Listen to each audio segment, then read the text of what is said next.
জবাবদিহি নিশ্চিত করে অগ্রাধিকার ভিত্তিতে কাজ করতে সচিবদের প্রধান উপদেষ্টার নির্দেশ। বিজয়ের সুযোগকে কাজে লাগানোর তাগিদ। কোনো দেশের নয়, কেবলই জনগণের জন্য কাজ করছে অন্তর্বর্তী সরকার, জানালেন পররাষ্ট্র উপদেষ্টা। পাশে থাকার আশ্বাস কূটনীতিকদের। দেশে ফের অস্থিরতার চেষ্টা হলে কঠোর হাতে দমনের হুঁশিয়ারি স্বরাষ্ট্র উপদেষ্টার। আইন মেনে রাজনীতি করতে সব দলের প্রতি আহ্বান।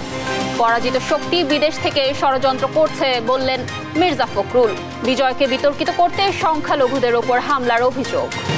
এবং স্বাভাবিক হচ্ছে থানার পরিস্থিতি, চলছে সীমিত সেবা, সড়কের শৃঙ্খলার কাজে ফিরছেন ট্রাফিক সদস্যরা, আছেন শিক্ষার্থীরাও।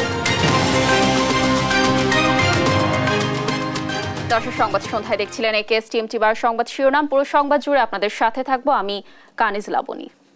দর্শক, এবার চলে যাচ্ছে বিস্তারিত সংবাদে। স্বচ্ছতা ও জবাবদিহিতা নিশ্চিত করতে সচিবদের নির্দেশ দিয়েছেন প্রধান উপদেষ্টা ডক্টর মোহাম্মদ ইউনূস। সকালে রাষ্ট্রীয় অতিথি ভবন যমুনায় 25 মন্ত্রণালয়ের সচিবদের সঙ্গে বৈঠক করেন প্রধান উপদেষ্টা। তারুণ্যের শক্তি যে পরিবর্তন এনে দিয়েছে তা কাজে লাগানোর নির্দেশনা দেন তিনি। এ সময় প্রশাসনের পদবঞ্চিতদের বিষয়ে ব্যবস্থা নেওয়ার আশ্বাসও দেন প্রধান উপদেষ্টা।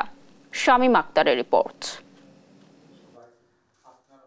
নিজ হাতে থাকা 25 মন্ত্রণালয় ও বিভাগের জ্যেষ্ঠ সচিব ও সচিবদের সঙ্গে বৈঠক করেন অন্তর্বর্তী সরকারের প্রধান উপদেষ্টা অধ্যাপক মোহাম্মদ ইউনূস। সোমবার সকাল 11:15 থেকে 1:30 পর্যন্ত চলে এই বৈঠক। পরে বৈঠকের বিষয়ে সচিবালয়ে সাংবাদিকদের ব্রিফ করেন জনপ্রশাসন মন্ত্রণালয়ের সচিব মেজবাউদ্দিন। জানান, সব মন্ত্রণালয় ও বিভাগ আরও গতিশীল করার নির্দেশ দিয়েছেন প্রধান উপদেষ্টা। এই ক্ষেত্রে তারুণ্যের শক্তিতে যে সুযোগ তৈরি হয়েছে তা কাজে লাগানোর পরামর্শ দেন তিনি। অগ্রাধিকার নির্ধারণ করার জন্য এই মুহূর্তে আমাদের অগ্রাধিকার কোন বিষয়গুলো আছে সেগুলো নির্ধারণ করে অগ্রাধিকার ভিত্তিতে কাজ করার জন্য তিনি নির্দেশনা দিয়েছেন। আর স্বচ্ছতা এবং এটা হচ্ছে সংবেদনশীলতার সাথে কাজ করা, এটাকে গুরুত্ব দেওয়ার জন্য তিনি নির্দেশনা দিয়েছেন, যাতে করে যারা যে মহৎ উদ্দেশ্য নিয়ে যে পরিবর্তন, সেই উদ্দেশ্য সাধন হয় এবং উদ্দেশ্যকে আরও বেগবান করে সামনে এগিয়ে নিয়ে যাওয়া যায়, সেই বিষয়ে তিনি নির্দেশনা দিয়েছেন। তিনি তারুণ্যের শক্তির উপরে আলোকপাত করেছেন এবং সেখানে বলেছেন যে তারুণ্যের শক্তির মাধ্যমে যে পরিবর্তনটা আসছে, এর মাধ্যমে একটা সুযোগ তৈরি হয়েছে, তো আমরা যেন এই সুযোগটাকে কাজে লাগাই। কৃষি উৎপাদন অব্যাহত রাখা এবং সার, জ্বালানি ও বিদ্যুৎ সরবরাহ স্বাভাবিক রাখতে প্রয়োজনীয় পদক্ষেপ নেওয়ার তাগিদ দেন প্রধান উপদেষ্টা।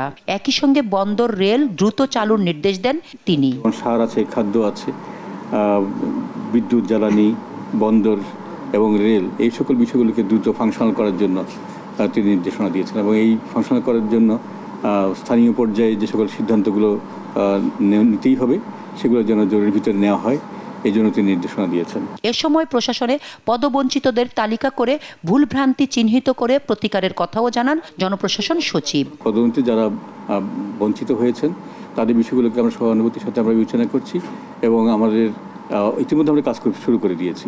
শামীমা আক্তার, দেশ টিভি, ঢাকা। নতুন সরকার কোনো বিদেশি শক্তির হয়ে নয়, কেবলই দেশের জন্য কাজ করে যাচ্ছে বলে জানিয়েছেন পররাষ্ট্র উপদেষ্টা তৌহিদ হোসেন। রাষ্ট্রীয় ভবন পদ্মায় দেশের সার্বিক পরিস্থিতি নিয়ে 64 দেশের কূটনীতিককে ব্রিফ করেন তিনি। পরে গণমাধ্যমকে জানান, অন্তর্বর্তী সরকারকে স্বাগত জানিয়ে বাংলাদেশের সঙ্গে কাজ করার কথা জানিয়েছেন কূটনীতিকরা। এ সময় পলাতক শেখ হাসিনা ভারতে থাকলেও দেশের সঙ্গে সম্পর্কে কোনো ফাটল ধরবে না বলে জানান পররাষ্ট্র উপদেষ্টা। জান্নাতুল মোহনা রিপোর্ট। দেশের সার্বিক পরিস্থিতির প্রভাব পড়েছে কূটনৈতিক মহলেও। এ নিয়ে সোমবার বিকেলে রাষ্ট্রীয় অতিথি ভবন পদ্মায় কূটনৈতিকদের সাথে বৈঠক করেন পররাষ্ট্র উপদেষ্টা মোহাম্মদ তৌহিদ হোসেন। বৈঠকে উপস্থিত ছিলেন 64 দেশের কূটনীতিকরা। অন্তর্বর্তীকালীন সরকারকে স্বাগত জানান কূটনীতিকরা। আন্দোলনে নিহতদের জন্য শোক জানিয়ে একসঙ্গে কাজ করার আশ্বাসও দেন তারা। We welcome the formation of this interim government. Our policy is to have friendly relations with all the people of Bangladesh. They will now listen to the voice of the young people. And my deepest condolence to the people who sacrificed their life. বৈঠক শেষে পররাষ্ট্র উপদেষ্টা জানান, অন্তর্বর্তী সরকার কেবলই দেশের জন্য কাজ করে যাচ্ছেন। বিভিন্ন দেশের সাথে করা চুক্তি বাস্তবায়নে দেশের স্বার্থ অগ্রাধিকার পাবে বলেও জানান তিনি। যে কমিটমেন্ট বাংলাদেশ করেছে সেই কমিটমেন্ট অবশ্যই আমাদেরকে রক্ষা করতে হবে। তারপরেও আমরা তো চেষ্টা করবো যে আমাদের স্বার্থ যাতে আরও এগিয়ে যায়, সেটা আমরা সবসময় চেষ্টা করি। যেখানে আমরা মনে করবো যে এখানে আমাদের স্বার্থ কিছুটা বিঘ্নিত হয়েছে অথবা যে আমাদের অ্যাডিকুয়েটলি আমাদের স্বার্থ দেখা হয় না, সেখানে আমরা অবশ্যই চেষ্টা করবো সেটা। শেখ হাসিনা ভারতে থাকলেও বাংলাদেশ ভারত দ্বিপক্ষীয় সম্পর্কে ফাটল ধরবে না বলেও জানান উপদেষ্টা। উনি ওখানে একজন যদি কোনো এক দেশে গিয়ে থাকে তাতে করে সেই দেশের সাথে সম্পর্ক নষ্ট হবে কেন? তাতে কোনো কারণ নেই, তাই না? বাইলেটারাল সম্পর্ক অনেক বড় বিষয়, এটা স্বার্থের সম্পর্ক। বন্ধুত্বটাও কিন্তু স্বার্থের জন্য, স্বার্থ বিঘ্নিত হলে কিন্তু বন্ধুত্ব থাকে না। তো দুই পক্ষের স্বার্থ আছে, বাংলাদেশে ভারতের স্বার্থ আছে, ভারতে আমাদের স্বার্থ আছে, কাজে আমরা সেই স্বার্থকে ফলো করবো এবং আমাদের সুসম্পর্ক বজায় রাখার সবসময় চেষ্টা করতে হবে। ভারতীয় মিডিয়ার প্রোপাগান্ডার বিরুদ্ধে দেশের গণমাধ্যমকে সক্রিয় ভূমিকা রাখার আহ্বানও জানান পররাষ্ট্র উপদেষ্টা তৌহিদ হোসেন। এখন জান্নাতুল মোহনা, দেশ টিভি, ঢাকা। নতুন করে অস্থিরতার চেষ্টা কঠোর হাতে দমনের হুঁশিয়ারি দিয়েছেন স্বরাষ্ট্র উপদেষ্টা ডক্টর সাখাওয়াত হোসেন। ছাত্র জনতার আন্দোলন দমনে অবৈধ অস্ত্র ব্যবহারকারীদের অতি দ্রুত খুঁজে বের করারও হুঁশিয়ারি দেন তিনি। সকালে ঢাকার সিএমএইচে কোটা আন্দোলনের সময় সহিংসতায় আহত আনসার সদস্যদের দেখতে গিয়ে এসব কথা বলেন স্বরাষ্ট্র উপদেষ্টা। আরও জানাচ্ছেন মাহমুদ হাসান। কোটা আন্দোলন ঘিরে সহিংসতায় আহত আনসার সদস্যদের দেখতে সোমবার সকালে সিএমএইচে যান অন্তর্বর্তীকালীন সরকারের স্বরাষ্ট্র উপদেষ্টা ব্রিগেডিয়ার জেনারেল অবসরপ্রাপ্ত ডক্টর সাখাওয়াত হোসেন। এ সময় আহত আনসার সদস্যদের শারীরিক অবস্থার খোঁজ খবর নেন তিনি। পরে সাংবাদিকদের সাথে কথা বলেন স্বরাষ্ট্র উপদেষ্টা। শুধু পুলিশের গুলিতে নয়, কোটা আন্দোলনে নিহতদের শরীরে অবৈধ অস্ত্রের বুলেটের অস্তিত্ব পাওয়া গেছে বলে জানান তিনি। জানান, অবৈধ অস্ত্র ব্যবহারকারীদের অতি দ্রুত খুঁজে বের করা হবে।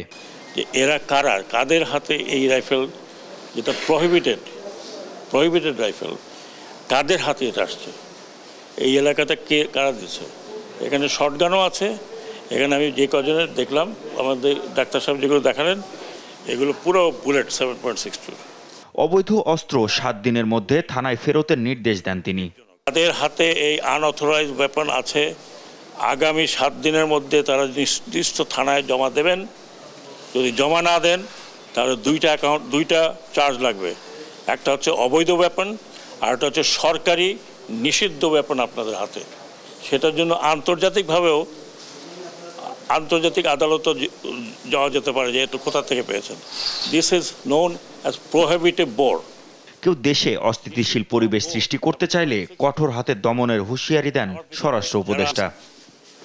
মাহমুদ হাসান, দেশ টিভি, ঢাকা। নতুন নেতৃত্ব এনে আওয়ামী লীগকে পুনর্গঠনের আহ্বান জানিয়েছেন স্বরাষ্ট্র উপদেষ্টা ব্রিগেডিয়ার জেনারেল অবসরপ্রাপ্ত এম সাখাওয়াত হোসেন। তিনি বলেন, আইনের মধ্যে থেকেই সবাইকে রাজনীতি করতে হবে। ক্ষতিগ্রস্ত ধর্মীয় উপাসনালয় ও সংখ্যালঘুদের বাড়িঘরের তালিকা করে ক্ষতিপূরণ দেওয়ার কথা জানান ধর্ম উপদেষ্টা। এদিকে নিরাপত্তা বিবেচনায় রেখে প্রাথমিক বিদ্যালয় খোলা হবে বলে জানান প্রাথমিক ও গণশিক্ষা উপদেষ্টা। জান্নাতুল মোহনাকে সঙ্গে নিয়ে আরো জানাচ্ছেন ফখরুল ইসলাম। সচিবালয় নবগঠিত অন্তর্বর্তীকালীন সরকারের দ্বিতীয় কার্যদিবসে মন্ত্রণালয়ে আসেন বেশিরভাগ উপদেষ্টা। স্বরাষ্ট্র উপদেষ্টা ব্রিগেডিয়ার জেনারেল অবসরপ্রাপ্ত এম সাখাওয়াত হোসেন জানান, দেশে রাজনৈতিক দল নিষিদ্ধের উদ্দেশ্য শুধুই রাজনৈতিক স্বার্থ। এই সময় সব রাজনৈতিক দলকে গোছানোর আহ্বান জানান তিনি। যে কোনো দল, পলিটিক্যাল পার্টি ব্যান করা উইথ এ ব্যাড কালচার। আপনি তাকে দিয়ে একে দিয়ে গন্ডগোল করাবেন, আমি আসতেছি, আমি যাব, আপনি আসবেন, একটা আপনার দেশ, আসেন না কেন, স্টপস ইউ। গন্ডগোল পাকাবার তো কোনো মানে হয় না। এই গন্ডগোল পাকায় তো লাভ হবে না, বরং লোকজন আরও ক্ষেপে উঠবে। দয়া করে আপনারা দেশকে অরাজকতার মধ্যে ঠেলবেন না, ইনক্লুডিং সদ্য বিদায় হওয়া পার্টি। আপনার পার্টি গোছান, আমরা হোম মিনিস্ট্রি থেকে আপনাদেরকে হেল্প করব। ধর্ম উপদেষ্টা ডক্টর আফম খালিদ হোসেন জানান, সংখ্যালঘুদের পাশে আছে মন্ত্রণালয়। জানান, দুর্নীতিমুক্ত করে সুশাসন নিশ্চিত করাই অন্তর্বর্তী সরকারের লক্ষ্য। সংখ্যালঘু সম্প্রদায়ের পাশে ধর্ম মন্ত্রণালয় সব সময় আছে। ক্ষতিগ্রস্ত উপাসনালয় এবং যাদের বাড়িঘর বিনষ্ট হয়েছে, যাদের অন্যান্য ক্ষতি হয়েছে, তাদের তালিকা আমরা মন্ত্রণালয়ের মাধ্যমে সংগ্রহ করছি। ক্ষতিগ্রস্তদের আর্থিক সাহায্য আমরা কতটুকু করতে পারি সে বিষয়ে আমরা কালকে একটু সিদ্ধান্ত নেব। সচিবালয়ে নিজের প্রথম কার্যদিবসে প্রাথমিক ও গণশিক্ষা উপদেষ্টা বিধান রঞ্জন রায় জানান, নিরাপত্তা নিশ্চিত করে প্রাথমিক বিদ্যালয় খোলা হবে। সামগ্রিকভাবে একটা অস্থিরতা তৈরি হয়েছে, আর বাচ্চারা খুব ছোট, ফলে যদি অস্থিরতা না কমে সমস্যাগুলো থাকে তাহলে তো মানুষজন বাচ্চাদের স্কুলে পাঠাতেও আগ্রহ বোধ করে না। ডিক্লেয়ার দিলেই তো হয় না ব্যাপারটা, সেই জন্যই এই বিষয়টা ঠিক করে আমরা আপনাকে জানাবো। আর প্রথম কার্যদিবসে সচিবালয়ে এসে পার্বত্য চট্টগ্রাম বিষয়ক মন্ত্রণালয়ের উপদেষ্টা বলেন, পার্বত্য চট্টগ্রাম দেশের অর্থনীতিকে শক্তিশালী করতে ভূমিকা রাখবে। কনস্ট্রাকটিভ ইনক্লুসিভিটি যদি আমরা করে নিতে পারি সিটি অ্যান্ড হিল টেক্সটাকে, দেখুন যে কি হয়। আমার খাগড়াছড়িতে যে পরিমাণ আম্রপালি উৎপাদন হয়, আমরা তো এগুলি ভ্যালুয়েশন করতে পারছি না। সিটি অ্যান্ড হিল টেক্সকে আমি সব সময় চাই যে একটা ফ্লারিশিং কান্ট্রি এরিয়া, এবং ওটাকে আমরা সযত্নে লালিত করতে পারি, তাহলে মানুষের আয় বাড়বে, জীবিকা বাড়বে, এবং ওখানে এখন ওখানে আরও মানুষ গিয়ে তাদের লাইভলিহুডটাকে ডেভেলপ করতে পারবে। বৈষম্যহীনতা দূর করাই অন্তর্বর্তীকালীন সরকারের মূল লক্ষ্য বলেও জানান উপদেষ্টা সুপ্রদীপ চাকমা। ফখরুল ইসলাম, দেশ টিভি, ঢাকা। শহীদদের আত্মত্যাগের লক্ষ্যকে সামনে রেখে সবার অধিকার প্রতিষ্ঠায় কাজ করার প্রত্যয় জানিয়েছেন প্রধান বিচারপতি সৈয়দ রেফাত আহমেদ। বিচারক নিয়োগ প্রক্রিয়ায় বিধিমালা কঠোরভাবে মেনে চলা হবে। এদিকে অ্যাটর্নি জেনারেল বলেন, বিচার বিভাগে দীর্ঘদিনের সিন্ডিকেট ভাঙতে হবে। সাবরিনা মজুমদারের রিপোর্ট।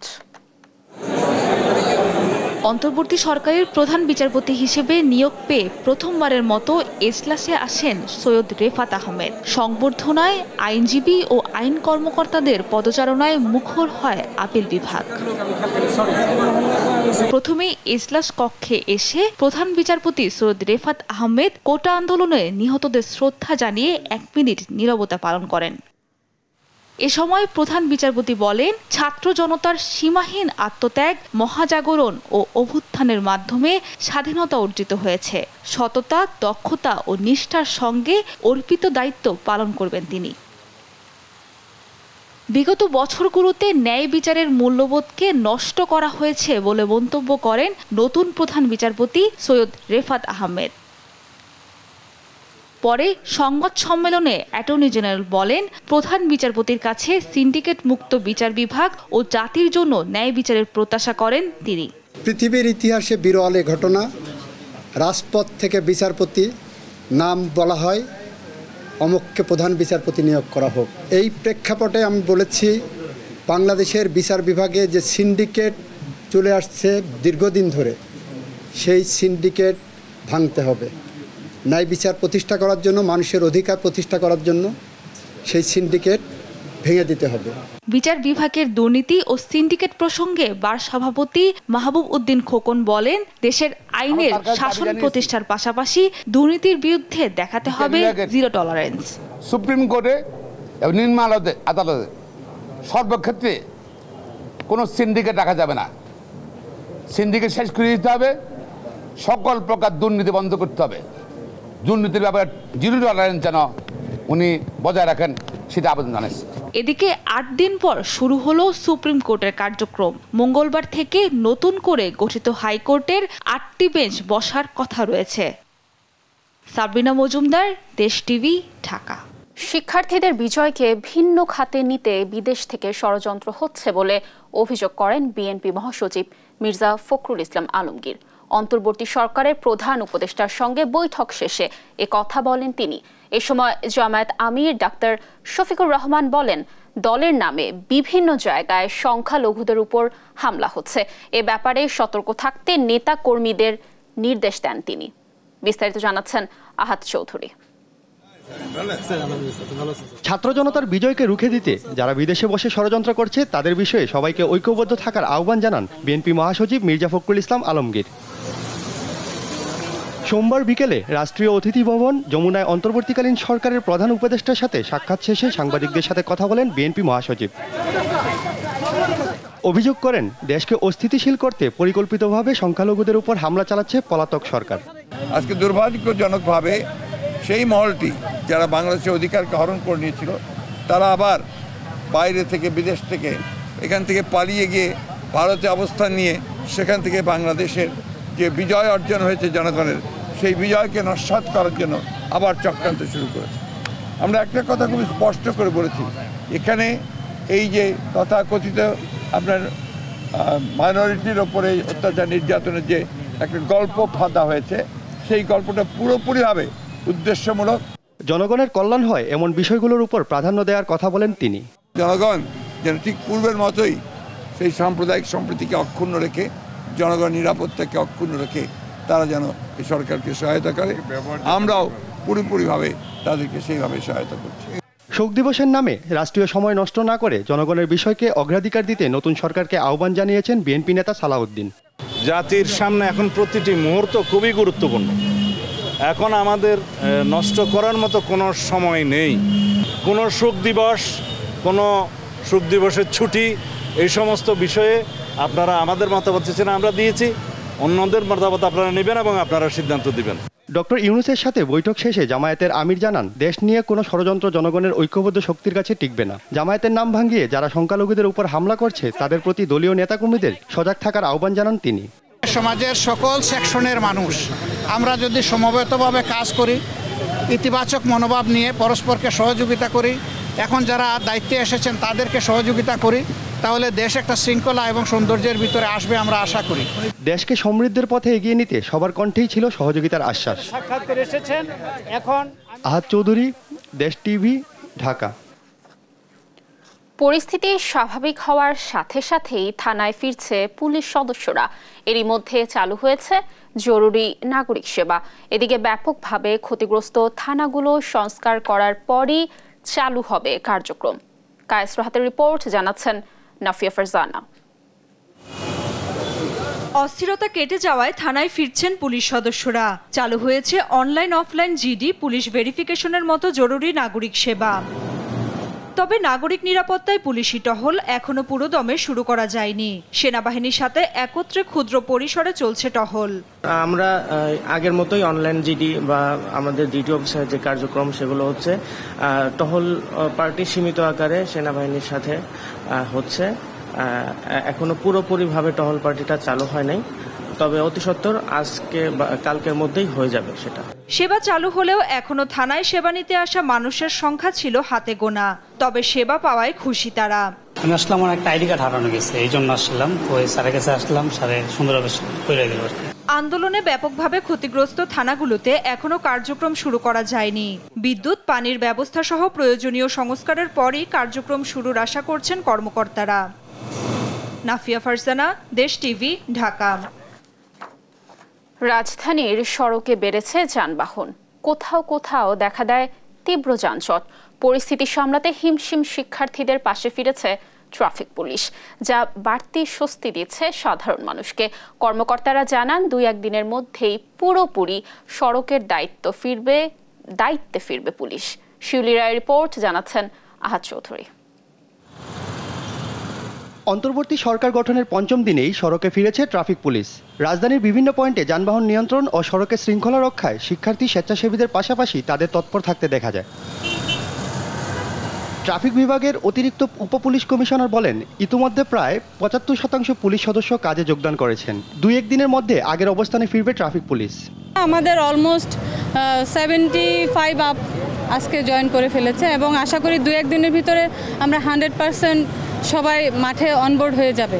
গেল কয়েকদিনের মতোই সড়কে সরব শিক্ষার্থী ও স্বেচ্ছাসেবীরা। যানবাহন চলাচল নিয়ন্ত্রণ, কাগজপত্র তদারকি, বাইকারদের হেলমেট নিশ্চিত সহ নানা কর্মকাণ্ডে চালাচ্ছে তারা।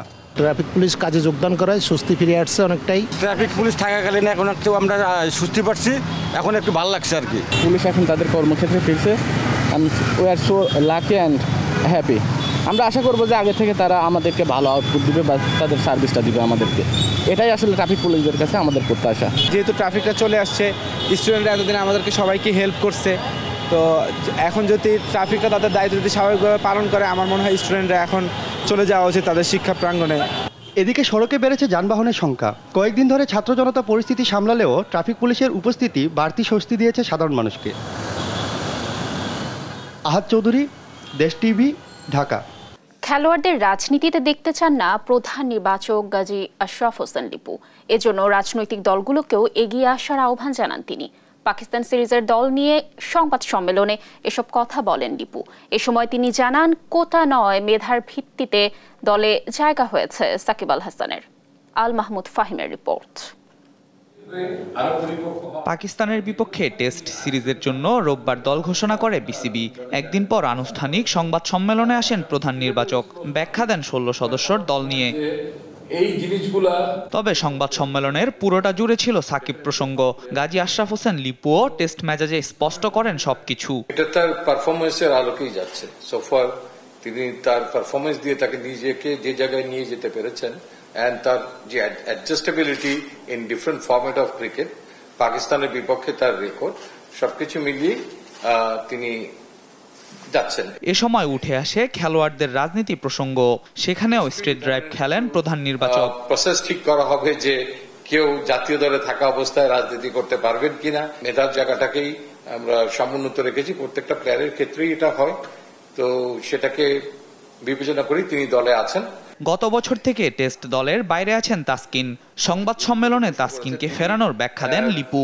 আকাঙ্ক্ষা প্রকাশ করেছেন জাতীয় দলের টেস্ট ম্যাচে আবার খেলতে যান, সেই পরিপ্রেক্ষিতেই কিন্তু আমরা তাকে দলভুক্ত করেছি। আপনি দেখবেন যে 15 জন জায়গায় 16 জন দল ঘোষণা করেছি আমরা, এবং এই টিমে সাইফুদ্দিনের পরিবর্তে আমরা কোনো খেলোয়াড় আর সংযোজন করিনি।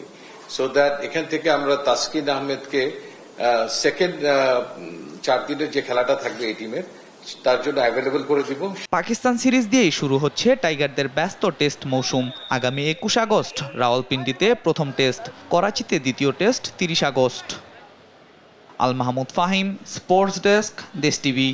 দর্শক, এই ছিল এখনকার সংবাদ সন্ধ্যা। পরের বুলেটিন দেখার আমন্ত্রণ রইল। এছাড়া দেশ টিভির সর্বশেষ সব খবর পেতে ভিজিট করুন www.desh.tv। ফেসবুকে আমাদের সঙ্গে যুক্ত থাকুন দেশ টিভি অথবা দেশ টেলিভিশন পেজে। এছাড়া সর্বশেষ সব ভিডিও পেতে ইউটিউবে আমাদের হ্যান্ডেল @desh television অথবা @desh tv news লিখে সার্চ করুন। ধন্যবাদ সবাইকে।